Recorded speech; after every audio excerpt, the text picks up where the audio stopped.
பல்வேறு குற்றச் செயல்களில் ஈடுபட்டு வந்ததாக நம்பப்படும் 3 கொள்ளையர்களை போலீசார் சுட்டுக் கொன்றனர். போலீசாரின் பட்டியலில் மிகவும் தேடப்பட்டவர்கள் என்று நம்பப்படும் அந்த 3 கொள்ளையர்களும் இன்று திங்கட்கிழமை அதிகாலை 4:30 மணியளவில் மலாக்கா அலுர்கஜா டுரியான் துங்காலில் உள்ள ஒரு செம்பனை தோட்டத்தில் சுட்டுக் கொல்லப்பட்டனர். அந்த மூவரும் சுடப்படுவதற்கு முன்னதாக கொள்ளையர்களில் ஒருவன் போலீஸ்காரர் ஒருவரை பாராங்கினால் தாக்கியதில் அவரது கை கிட்டத்தட்ட துண்டிக்கப்படும் நிலை ஏற்பட்டுள்ளதாக மலாக்கா மாநில போலீஸ் தலைவர் டத்தோ ஜுல்கைரி முக்தார் தெரிவித்தார்.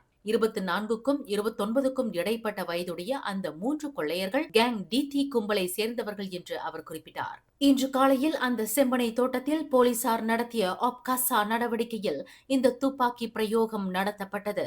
இந்த சம்பவத்தில் 30 வயது போலீஸ்காரருக்கு கடும் காயம் ஏற்பட்டுள்ளது.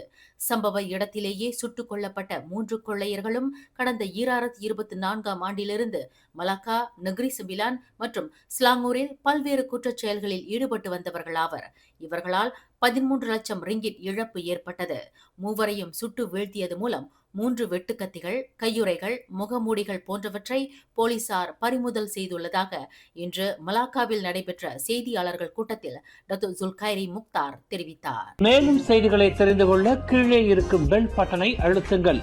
உங்கள் மகிழ்ச்சியை வெளிப்படுத்த லைக் மற்றும் ஷேர் செய்யுங்கள். தொடர்ந்து திசைகளோடு இணைந்திருக்க சப்ஸ்கிரைப் செய்யுங்கள்.